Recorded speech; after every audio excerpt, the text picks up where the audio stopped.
There are many scriptures. When we read them, we have to know the audience to whom it was written, the context in which it was written, and perhaps something about the culture around whatever the question is. For example, in 1 Corinthians chapter 11, it says, as Paul is talking about male and female relationships, he says, "For a man was not made from woman, but woman from man.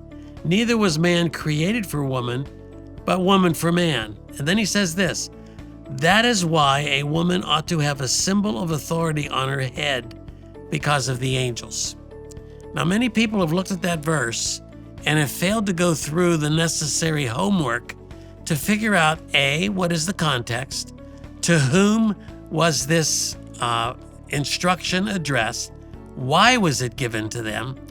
And build the context in order to understand why Paul seems to be advocating that a woman has a head dressing on, that she wears something on her head to cover her hair. Later, he's going to go on and say it's a shame for a man to have long hair. And he would then add to that, it's a shame for a woman to have short hair because her hair is the glory or the crowning glory of her relationship to her God. Well, you read those various verses and you can build cases for women wearing long hair, that it'd be a shame for a woman to have short hair, that it's an abomination for a man to have long hair, and that a woman must have a head covering. And on it goes, and we don't build the context. Now, if you look closely at the context, he is talking about the whole system of authority, because earlier he says, "For if a wife will not cover her head, then she should cut her hair short. But since it is a disgrace for a wife to cut off her hair or shave her head, let her cover her head. For a man ought not to cover his head, since he is the image and the glory of God, but a woman is the glory of man." Wow. You read verses like that at a local national organization for women meeting, you'll probably be crucified.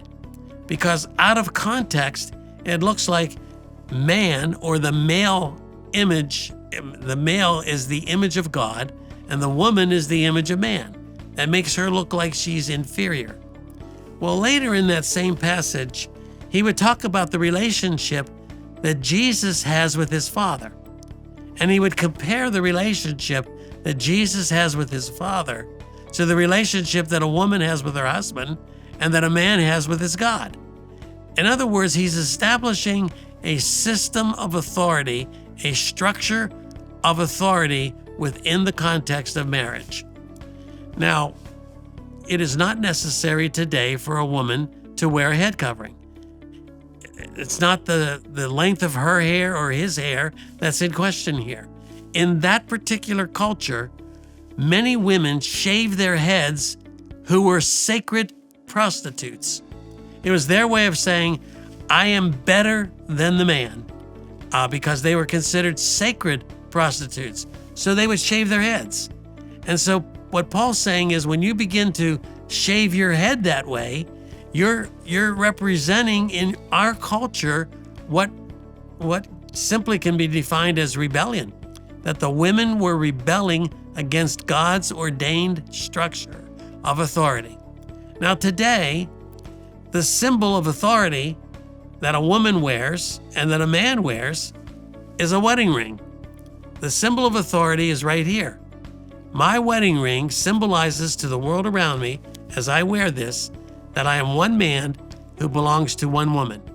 She wears a wedding ring on her finger, which is her way of saying, I am under the authority of the marriage bond between myself and my husband. In other words, it's not the length of your hair, it's the image of God that you're representing by way of your submission to authority. A man stands up and says, I am submitted to God. I am a servant of my wife by wearing this ring. I am willing to die for my wife. And this ring symbolizes that to the world around me. It's not the length of my hair. And likewise for the woman, the symbol of authority in our culture is the wedding ring. Now, in other cultures, it's different.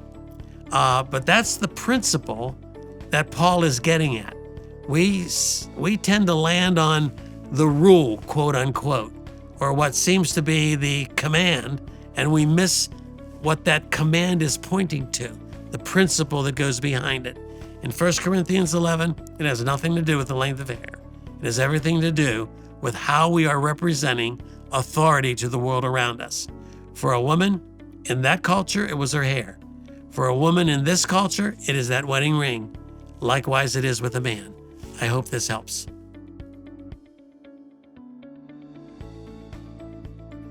Hi, my name is Melissa Weisenfels, Executive Director here at Mark Inc. Ministries. Thank you so very much for your continued support of this video series.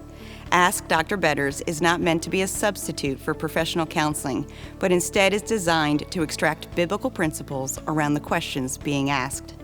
We encourage you to seek professional counseling if needed.